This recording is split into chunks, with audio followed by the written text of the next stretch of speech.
Welcome to Board Game Binge, the place where we bring you bite-sized, bingeable board game content from across the industry.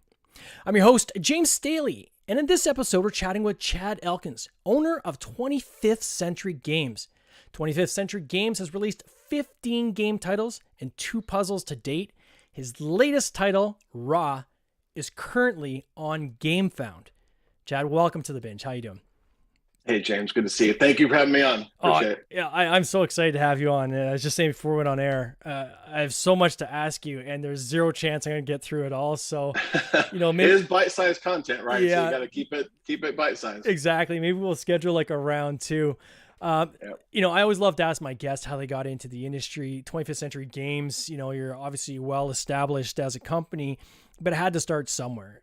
So did you start off like with your own game, or how did this all kind of come about? Sure. Yeah, I mean, like most people, they enter this hobby. You pretty much start out as a gamer, and an enthusiast of the hobby itself. I mean, no one jumps in this hobby and doesn't like playing games. So that was the impetus for sure. I was where the actual first published title came out from was I was working at a video games startup here in Atlanta, and we were releasing a title that I thought, it'd be kind of fun to take these characters and try to replicate this arcade shooter style game and kind of take that IP and port it over into to a card game world, which is, porting of video games and vice versa is extremely common. So I was wanted to replicate that. And so I was talking to the studio owners at the time, and they weren't interested in kind of being distracted by a physical version of the game. So I was like, well, tell you what I do. Why don't I see if I can come up with a concept, and then if we like it, we'll I'll license the IP and then kind of just make the card game and kind of see what happens. So that's what I did.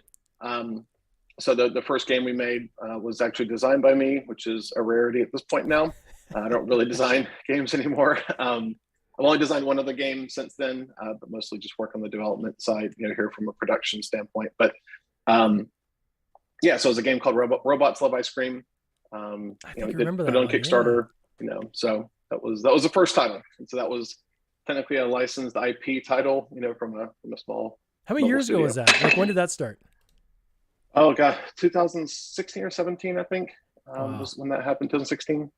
So in the general timeline, your company's fairly young, right? Like that's like 5-7 years. Oh, I still feel like a small indie startup. So it's still just me, like a full-time perspective. Like day to day, it's still just me. I would say I work with a lot of different people, like from a contract perspective, like I'm like mission control, more than anything else. But yeah, still just me.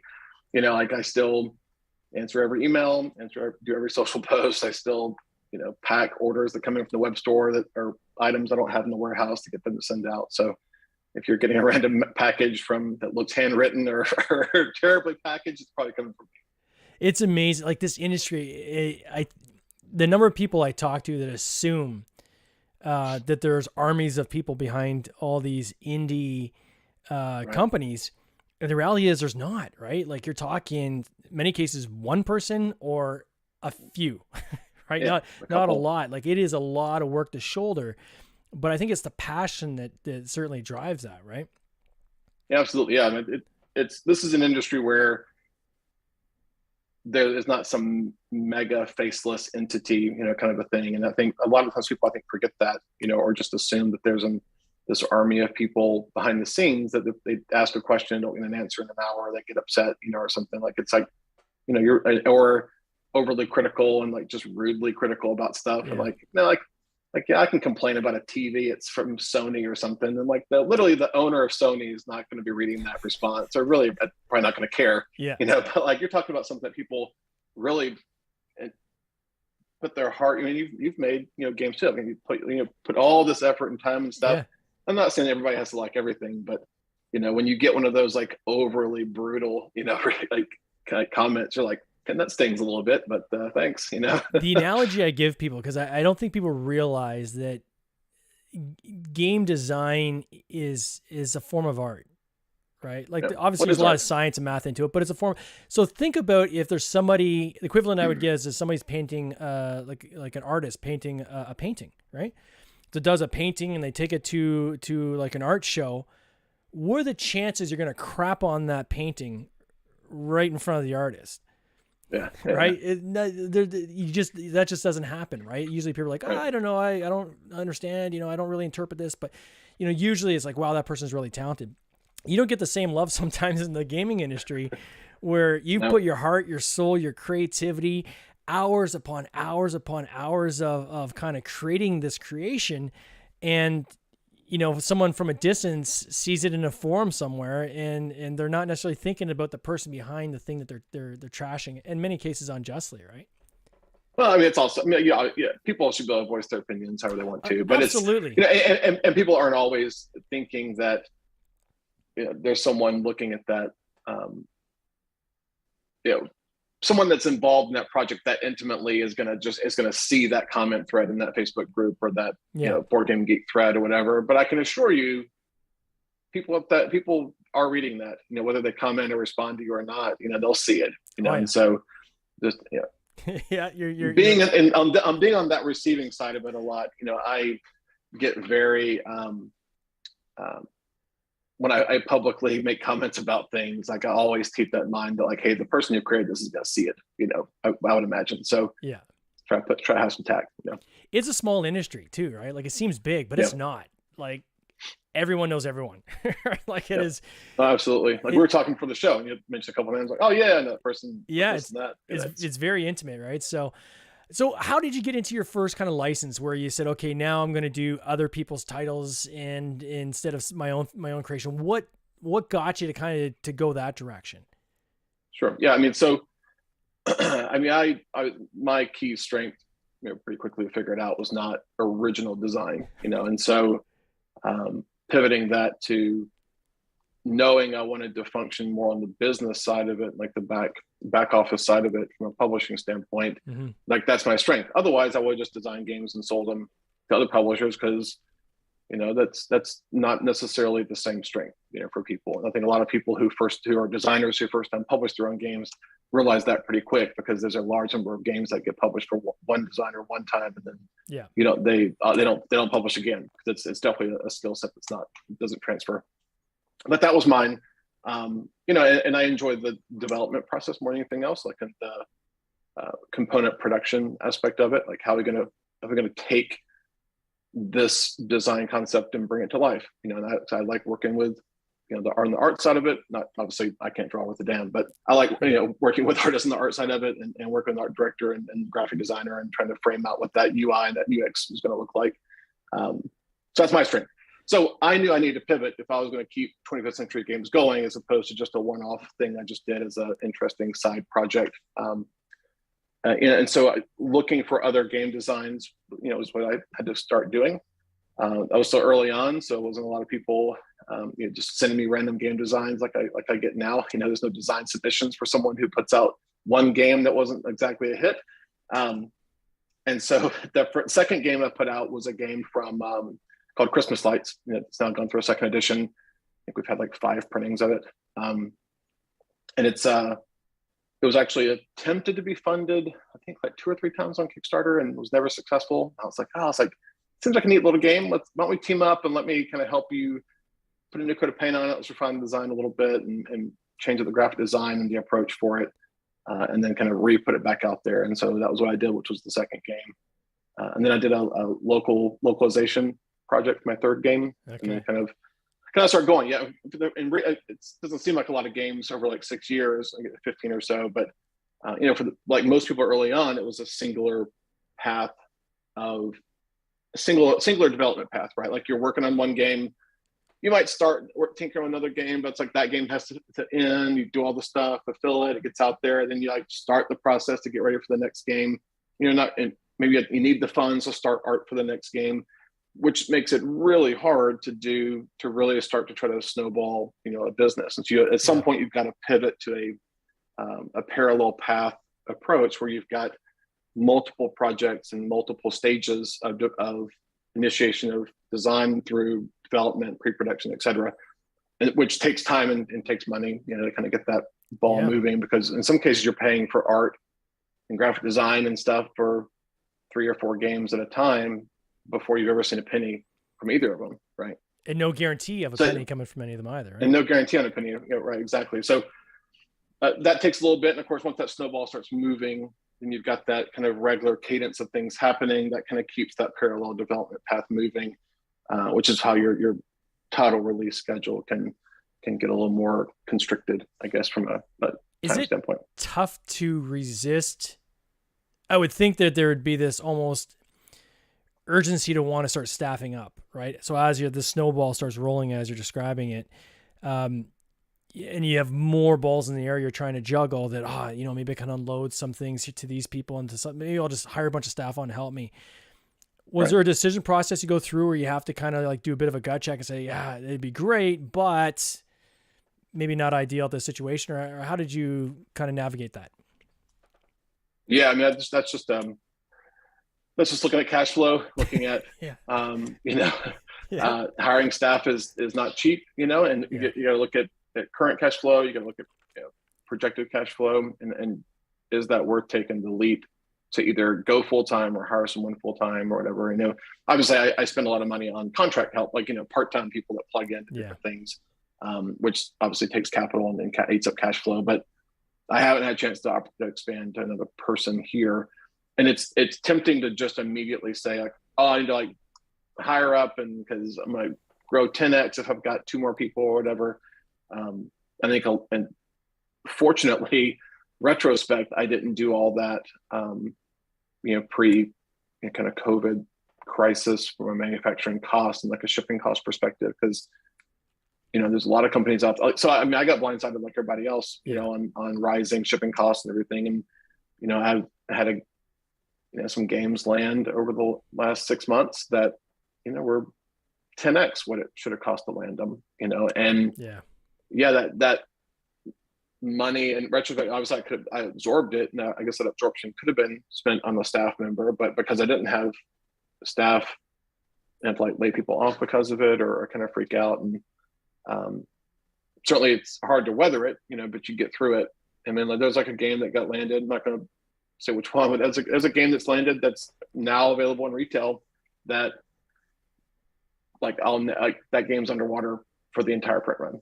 Before I even sold it, and no matter what happens once I sell it out, the whole project was underwater, so because of shipping prices, and margins being compressed and being committed to a price point that needed to have been raised at an MSRP level that wasn't able to be raised, and you get kind of stuck, in something. So it can adjust it down the road, of course, for reprints, but I got to imagine that's probably the biggest risk is when you have multiple projects, because again, the development time to get a project to market, you're looking at least 9 months to a year, right? At the very, very least. Right. Sometimes you're looking at even 2-3 years.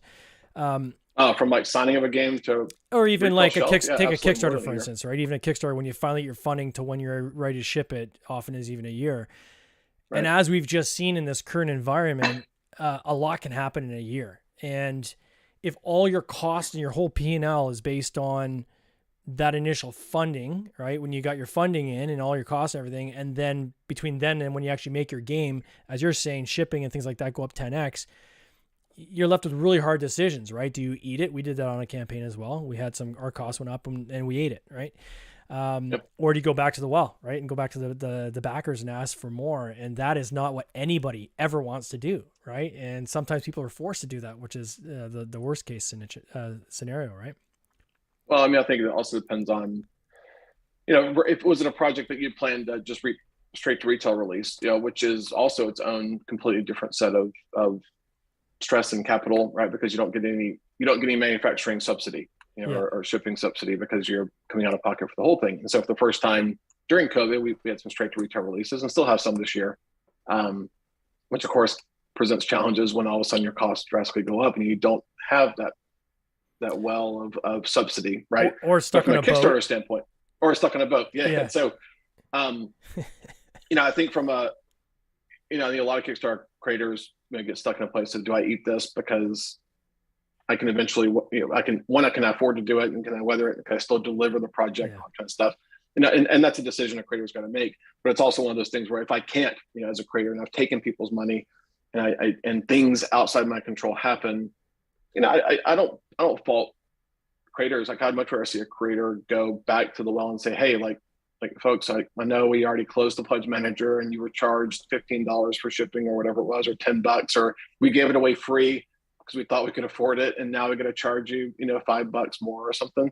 Like I'd rather people just come back and be honest about that and say, yeah, I got to charge you $5 more. We got to open it back up to fulfill the project, because otherwise you're not going to get the project. I think people understand that, there's a lot of things outside, especially now. It's like pre-COVID days, if that had happened, people would have been like, what? Like you did some sneaky stuff, whatever. But, I think now the word's gotten out and there's enough conversation about the previous impact. It's still happening now, but I think that there's enough commentary out there about it where I think folks understand it more. So I think I'd be remiss to say thank you for actually coming on the podcast when you have 5 hours left in your current campaign, man. This is like the home stretch. This is like the easy part, It's like other than just answering some random last minute questions. So like, literally, all the hard work's done. I'm looking at the close. I got on the screen right here. You're at 4 hours and 42 minutes left of this campaign. Raw, it's by Reiner. Is it Knizia or Knizia? I've heard it different ways. I say Knizia, but I say Knizia. You say Knizia? I don't know if that's right. I say Reiner Knizia. We'll call it Knizia. I'm from Alabama. I don't know how to say anything, so I'm just. So you've got this game. It's I guess it's like a reprint, right? That you've taken on. So first of all, how did you get the rights to this game? Did you just call them up and say, "Hey, I love the game. I want to do a reprint," or? Well, I mean, not for this title directly, right? Like, so we had worked together on. I'd brought back Tutankhamun, which is another Reiner game. Yeah. That had been printed a couple of times, once in Europe and once in the US back in the early 2000s. And so worked on bringing back a new edition of that game. And then that went well, he kind of liked, the working together, and then liked what the production of what we did with that game, and how he kind of brought that one back. And so we started having conversations about other projects to do. And then the conversation led to this game, and a couple other things that were not reprints. A couple of newer titles we're working on, like Longboard, which has already been announced and coming out this summer. Yeah. But yeah, it was a progression. Like I definitely would not have been able to jump straight to Raw, which is certainly one of his probably top 5 games that he's made. Yeah, and you've done so. It's basically an auction game, right? Can you give people just a 30-second overview of what the game is about? Yeah. Yeah, it's a pure auction game. Like that's all you do is determine whether or not if you're going to call an auction and what you're going to bid on it, and then you're collecting a set collection from there, on different scoring conditions. But one of the piece about that kind of, I guess, that gets people the most excited, especially from people that don't like auction games, a lot of times like this one, because what you bid is restricted to the exact numbers of the tokens that you have in front of you. So you've got a very limited set of tokens, usually either 3 or 4 when you start the round.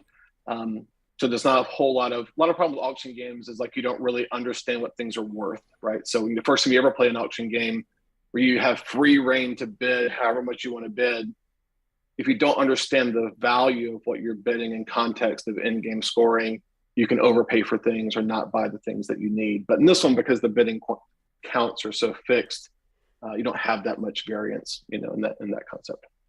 I love the theme. I mean, I'm always been a fan of Egyptology.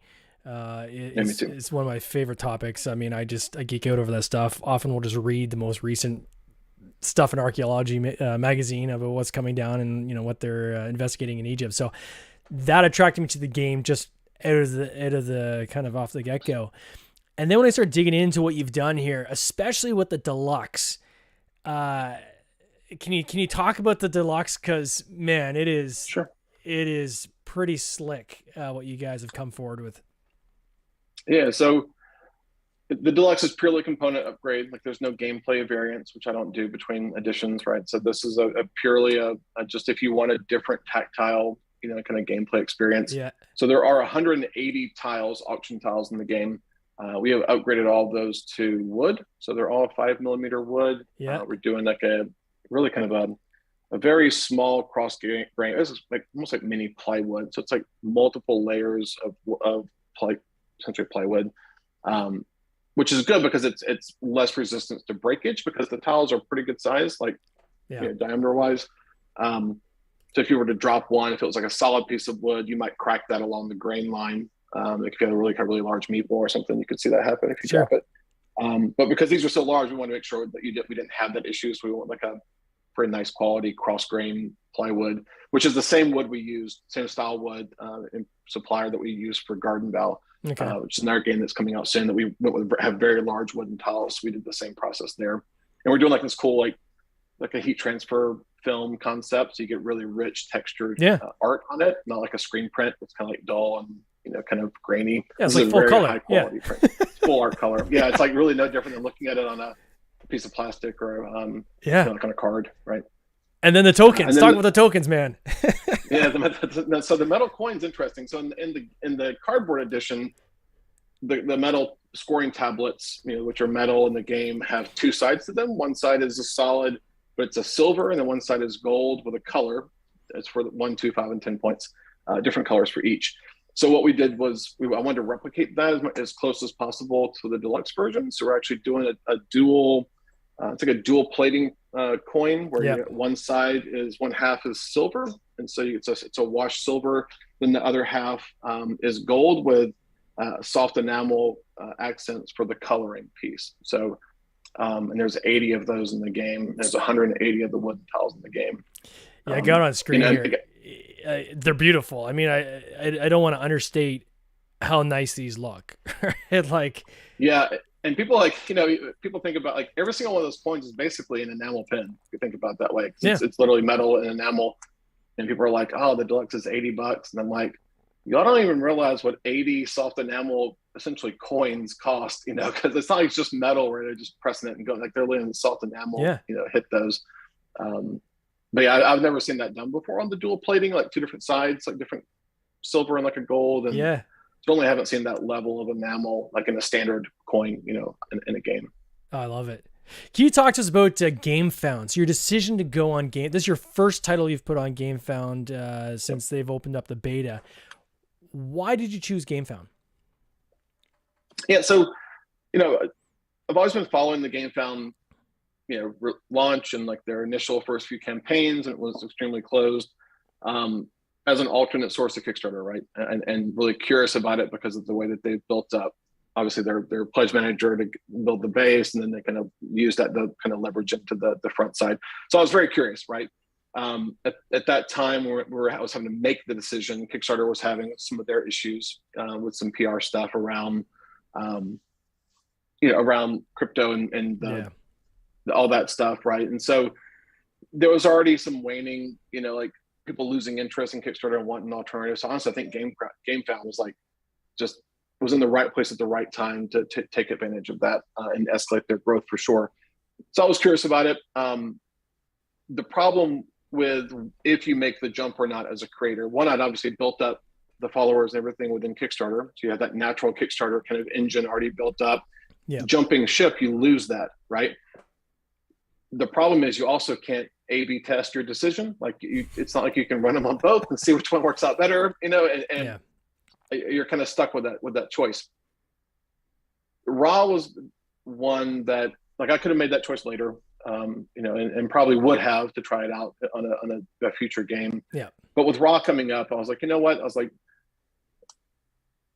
people are going to buy Raw because it's extremely well known. It's a new edition. It's been out of print for a while, hard to get. I was like, Raw is almost going to have its own following that's independent of 25th Century Games. Like that's just, people are going to back it regardless what brand name is on that. Obviously, as long as it looks good and the price is right, all that kind of stuff. So I thought from a risk standpoint, making the jump to GameFound with a title that was well known, I knew it was going to look good production-wise and everything. I thought it was the least risky. Now, that said, if it was on Kickstarter instead, would I have raised 15% more, 20% more? Who knows? Who knows? You don't know. So that was the decision. I mean, obviously, it didn't impact it at all. The GameFound folks have been great. Yeah. Worked a lot with them, and actually, when they announced the Raw campaign, is when that campaign, I think like 5 others were kind of part of the announcement that they're opening it up into public. Yeah. So obviously that helped get some attention, and they've been great to try to help support it and push it in other areas in their newsletter and stuff. Mm-hmm. So that I never got from Kickstarter, right? Obviously, Kickstarter has their own kind of embedded exposure pieces, right? Like you see an update, they'll drop in some of their campaigns. You get an email, they'll embed some of their campaigns. But no one from Kickstarter was ever reaching out to you and saying, hey, like, we're going to go spend some money here to help you out. Like, you want to add to that, you want to do this, you want us to help you here or that. Like, that level was never there, which has also been very impressive with what I've seen so far from the GameFound folks. Yeah, I mean, in full disclosure, we've got a game coming up called Planting Evidence that we've decided to try on GameFound. We've mentioned on the podcast as well. And part of the things that really attracted me to this platform was, unlike on Kickstarter, where it's becoming harder and harder for new publishers who are coming with their first game, individuals, to kind of cut through the clutter and have any kind of exposure without paying for it, is getting tougher and tougher on the Kickstarter platform, I found. So like you, I wanted to test this platform to say, well, let's see, can we carry some people over? We had used it as a pledge manager. So I knew that I had a good chunk of my backers were already had accounts created on GameFound. But what blew me away was just the one thing that always frustrated me on the Kickstarter platform was the lack of visibility until you launch. Yep. Right? You get a thumbnail. You don't get any, for those who don't know, there's these tags you can create in the background. So if you're running an ad, you can attach a specific tag to it so you can measure your success and really kind of manage it by measuring it, right? Understanding which activities are driving your pledges. Well, none of that activates until the campaign actually starts, right? At the minute you hit go and the campaign. You're scrambling to go create. You're scrambling codes and whatever. Yeah. Yeah. The first 12 hours, it's chaos. GameFound gives you exposure to all that up front. GameFound allows you to give a draft version that you can make public to everybody, so everybody can see what you have to offer weeks before you actually launch. So you can choose how much of that page you want to expose. You can expose one block, but not another. So you don't have that flexibility. And the tag one, I think we'll probably do a video on this alone, because that one caught me off guard, is that I was shocked that you have access to the tags immediately. Like, I can create tags now for a campaign that's not launching for another 3 weeks. Yeah, you can start pre-marketing, because you'll run them now and it'll store it, and then once that backer backs that followed the page, it'll attribute it back to that first tag. Yeah, and then which is great. And then the incentive was the other one that kind of thought was cool, is that they're just to follow a campaign prior to it launching. If you just want to say, I'm going to kind of like Kickstarter has, where you have your thumbnail and people can follow you and be notified when it goes live. GameFound has something very similar, but they actually have integrated incentives that are clicks of a button. So if you want to offer a couple dollars for somebody to follow, they get off the game if they follow you, or they get a special something, like some kind of incentive just for being a follower prior to going launch. That helps grow that followership in a very organic way. So although you have a smaller audience, the audience that are kind of tapped in are tuned in pretty deep, right? So time will tell, I guess. I think we're the first. It was us, the Cyanide Happiness campaign, the first two to use that functionality. So the raw campaign, if you followed it, there's a enamel pin you get for free, if you're a backer, and we made it available as an add-on for purchase if you didn't get it. And it's cheap, so it's not, we don't charge a lot for it because we don't want to make people feel bad if they missed it. But the fact they can marry up, you can, otherwise in old days you used to have to like make people go to like a sign up page and sign up, then you had to go like match the email addresses on your own to add the free gift and things like that. So they made it a lot more integrated, which is great. So we're kind of working through that, and get a lot of questions. Early on, we got a lot of questions about that, and I'm like, I don't know. I got pings from GameFound people because I don't know the answer to some of these things because I've never seen it used before until like us and the Sign Up folks did it. But yeah, it's an interesting concept. One of the other things I think I didn't realize until running it, until the campaign was active and I went to go post my first update. And actually, even before it's live, you can go do this. You can actually make updates to everyone, like backers and followers. So in Kickstarter, you may have, and you can see in your Kickstarter dashboard, you'll see, I've got 25,000 people following the campaign. I've got 10,000 backers. I never had 10,000 backers in a campaign, but I'm just saying, representative. Yeah. But you can't contact the 15,000. But Kickstarter would do that, of course, at the 48-hour mark, the 24-hour mark. You kind of get those notification alerts, but you can't talk to them. So what's cool about the new Game Phone campaign, I think, is it's a fantastic feature. It's probably my favorite one of everything I've seen so far on the Game Phone side, is the fact that when I send out an update, it goes to every single person following it or backing it. I think you can choose an option to like just go to backers, I think. But honestly, while a campaign is live, why would you, right? Like it's a one more way I can touch and get in front of, like, hey, this campaign's still going on. These are the things that are happening. Like, if you haven't joined, come on in the fold, That piece alone, I think, is one of the best things about Game Phone. I didn't even know that. So that's a good there you go. There too. Yeah, it's like no one talks about that. I'm like, this is like the best part. Yeah. Oh, so cool. So you must have, this is wrapping up obviously soon. And I think you guys mentioned you have another title kind of on deck that's coming. What is that title and when's it coming out? So I'm trying to figure out now what's going to be next. I'm trying to sort out. So crowdfunding versus retail. So straight to retail. Well, coming up next on retail wise, we've got a few games this summer. 2 of those are straight to retail. One of those is actually, what's today? 25th. Let me back up one more step. Next week, we have a straight to retail release called Sunny Day Sardines. It's a very small little mint tin, sardine tin game. Okay, yeah. Very, very simple little order fulfillment game. It comes out next week. That's also straight to retail. That was a game I picked up off a Game Crafter. So I found it on Game Crafter, and I was like, "Hey, this is a cool little game. Like, let's make it for retail." Yeah. And so that one's coming up next. And then this summer we've got a few straight to retail releases. One of those is Longboard, which is another Reiner game, and then Green Team Wins, which is a party game. We're gonna have both of those at Origins. So if you're at Origins, come by the booth. We'll have advanced copies of Green Team Wins, which is by Nathan Thornton, who did Medium, as well as Longboard. And then, of course, Gardenbound Blazon will be fulfilling soon, which is our previous 2 crowdfunding campaigns. Those will be out later this summer. And then, that's like the most near-term stuff. Got a few other things that will be coming out in the fall that are straight to retail. But next crowdfunding stuff, I've got to sort that out. It's either going to be possibly the Space Explorers expansion or a new tile laying game from Jeff Allers, which is called Donut Shop.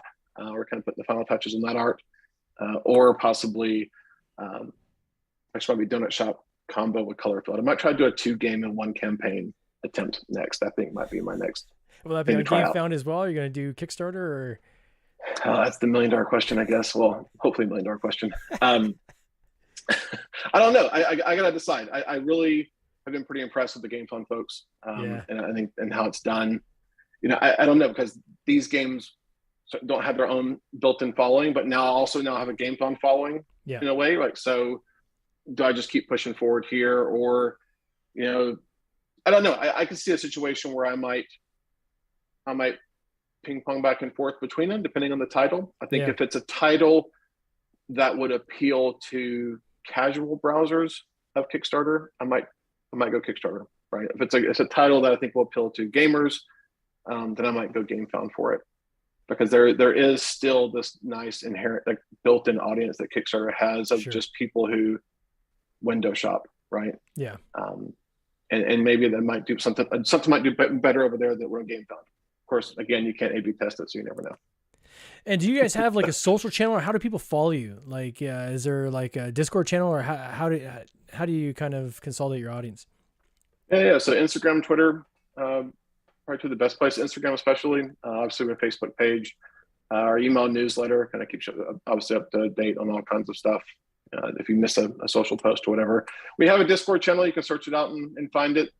Unfortunately, I just don't have the time to really kind of do what it takes to cultivate that audience. I kind of mainly use it for playtesting meetups and stuff, but that's certainly on the growing that community. I think is something that would be great if I just had the time and money, I guess. No, it takes a lot of time. Well, Chad, I want to wish you all the best. Congrats again on this campaign. Thank you. It is doing insanely well.